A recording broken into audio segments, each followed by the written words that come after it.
Yo, what's up mga kadadas, mga kagulong. Ayan, panibagong vlog, panibagong content, panibagong tutorial na naman tayo ngayon. Ayan, nandito si Bayaw.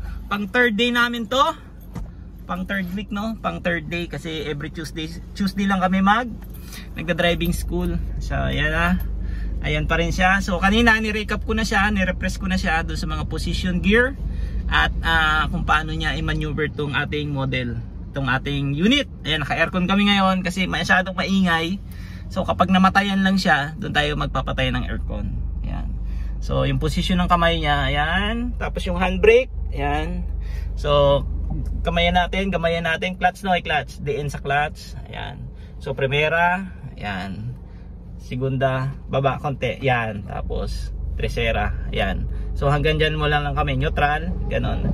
Pag nang-neutral ka, alugin mo, ayan. So primera, yan. Segunda, bigatla, yan. Tercera, and kwarta, yan. So yung kwarta, gitna, yan. Okay, so yon. Recap tayo. Tingnan natin yung position ng paa, yan. So sige, handbrake muna, baba.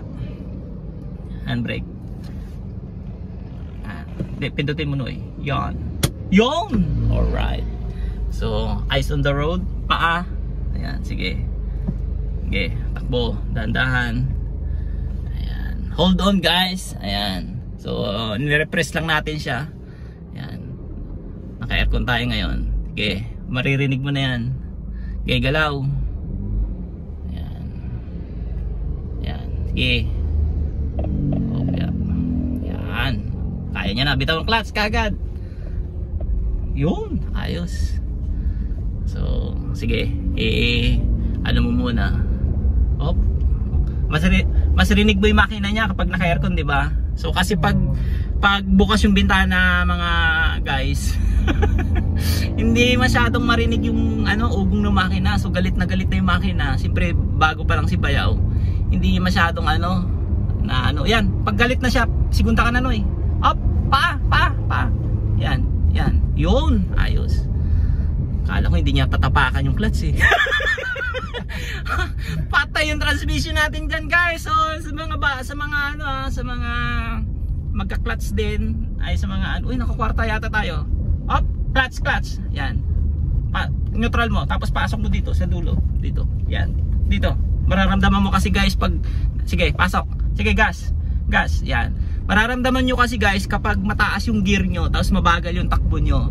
Kunyari, naka-tresero kayo kaya kwarta. Yung kwarta kasi sa segunda, magkadikit sila dito sa transmission gear natin. So mararamdaman nyo kapag nakakwarta yung isang sasakyan is kapag mabagal yung takbo mo, kunyari mga nasa 2,000 RPM ka o kaya mga nasa 20 to 30 yung takbo ng sasakyan, nanginginig siya. So hindi akma yung pasok ng gear doon sa takbo. Yun. So manginginig yung sasakyan. Op, dahan lang muna. Hanggang galit na si Bayaw May biyahe ka ba? Hanggang 20 lang yan. 20-30. Kumakarente eh. Ayan. Atat Ayan. May biyahe pa sa ride. Ayun, balik tayo dun sa sa pinapaliwanag ko. Yun, kapag yung sasakyan nyo is nakakwarta yan, tapos nasa segunda pa lang siya, tapos nasa 2,000 RPM, mararamdaman nyo, manginginig yung sasakyan. Kumbaga hindi siya akma dun sa gear na takbo ninyo. Yun. Yung 2,000 RPM niya, ibig sabihin, mga nasa 20 to 30 kph ka pa lang, pero nakakwarta ka, so manginginig yung sasakyan, gaganon siya. So kailangan mong magbawas, kailangan mong iakma yung gear niya dun sa takbo niya. Yun. So sige lang, diretso lang Loy. Ayan. Yung tresera mamaya, mag-tresera tayo. Ayan. O, kaya niya ng gamayin, no? Ayan. Sige, takbo mo lang. Tapos mamaya magdagdag tayo ng tresera. Pinaliwanag ko na rin sa kanya yung tresera, yung third gear. Okay, diretso lang. Okay, dagdag. Ayan. Ayan. Kaya mo ng pinahan yan. Ayan. Ayan, kaya yan. Tiwala lang. Babangga naman yan pag hindi. Yan, dahan-dahan. Sige. Okay. Gas. Yan. Kasi manginginig yan. Gilid tayo. Yan. Do sa open, mamaya pasok mo na ng third gear. Yan. nasa 1,500 RPM kami, tapos yung takbo ay nasa 20. Yan.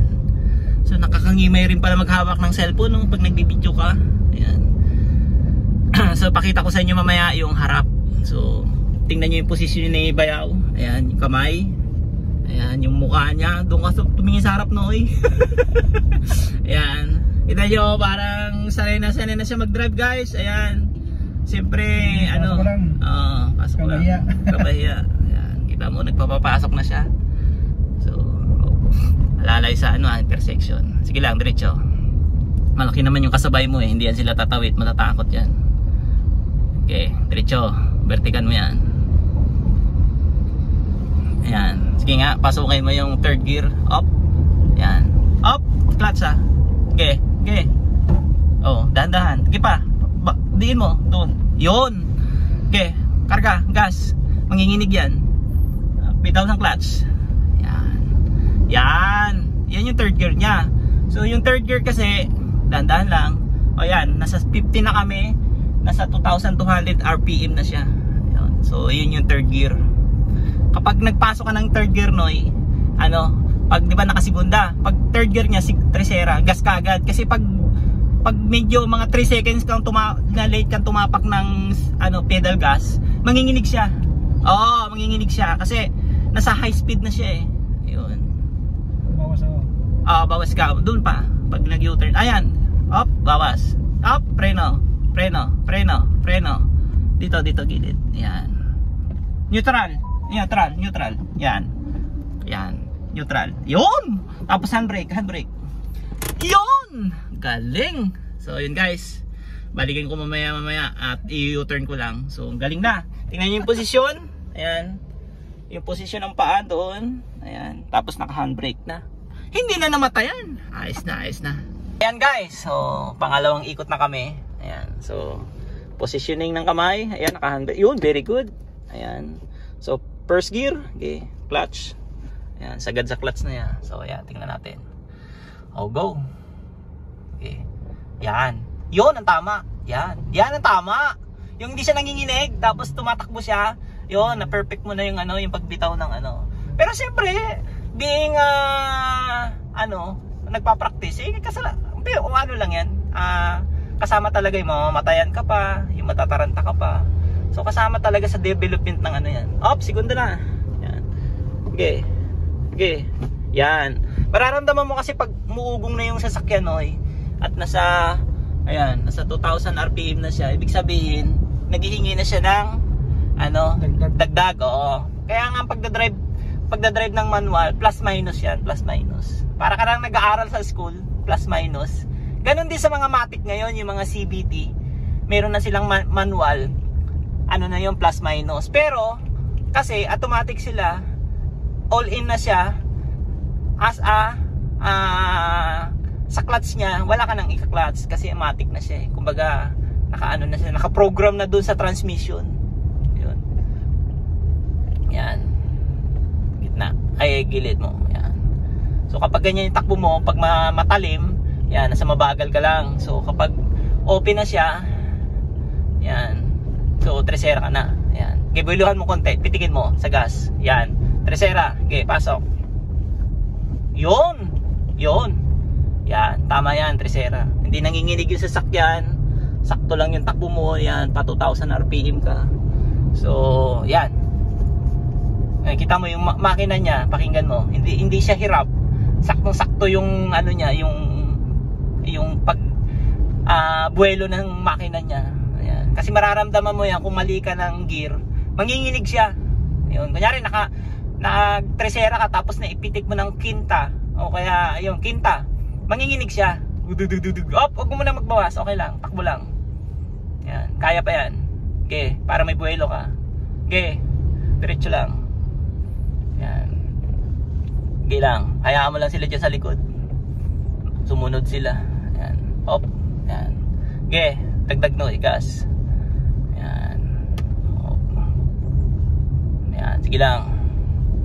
Okay, kaya pa yan. Okay. Kaya pa ang tresera yan. Okay. Yan. Pag nag-minor ka dyan, segunda. Hop, ayusin mo. Yan. Okay, segunda. Pasok segunda. Okay, segunda, baba. Yan. Okay, dikit gas. Yan.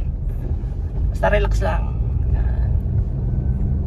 Okay, buelo. Sige, takbo. Tercera. Oh, okay, clutch ha. Para hindi tutunog yung transmission mo. Yan. So, huwag kalimutan ng isaw-saw ang clutch. Kailangan isaw-saw ang clutch sa transmission para basa. Kasi pag hindi nabasa yan, hirap ipasok. Yung trabaho ng clutch kasi siya nagbabasa ng transmission mo intersection, dahan-dahan. Yan, dire-diretso. Puro kalokohan yung iniisip ko eh. Part pa rin, parang common siya ng buhay natin eh. Yung clutch kasi siya ang nagbabasa ng diretso mo lang. Siya nagbabasa ng transmission nyo eh. Pag hindi siya basa, wala. Malagkit ipasok yan.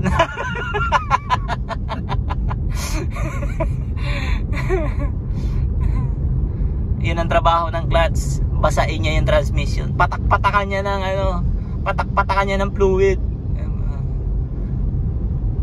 Kasi gaganon yun. Kumbaga gagatla siya dun sa gear mo. Ayan, para kang nagbabasag ng bote pag tumunog yun. Yan lang guys, okay na siya guys. Ayan, nasa 2,000 RPM takbo natin, nasa 40. Tapos, ayan, so patay, up, preno. Up, ayan, preno. Clutch, clutch, ayan, neutral, yun. Handbrake, yun, hindi na kami namatayan guys. Ayan, very good. Ayan, naka-neutral na. Yung paa, bitawan ka agad sa clutch. Ayun, ayos. So, balikan ko kayo mamaya-maya. Stay tuned for the last vlog. Okay. So, yun guys, no? Hanggang dito na lang yung ating munting vlog for today's vlog. Ayan, so si Master. Ayan, malapit na maging Master. So, hanggang kami ngayon guys? First gear, second gear, third gear at fourth gear. Ayan, so next week, yung kanyang maneuver, yung pag-U-turn. Kasi last vlog na sabi ko na kailangan i-enhance niya na yung pag-U-turn. So sabi niya kinakabahan pa raw siya. So hindi natin hindi natin ma-please yun kasi siyempre nandun pa tayo sa stage ng ganitong scenario, learning process. Pero soon talagang magiging master na yan. Kaya-kaya niya nang i-maneuver.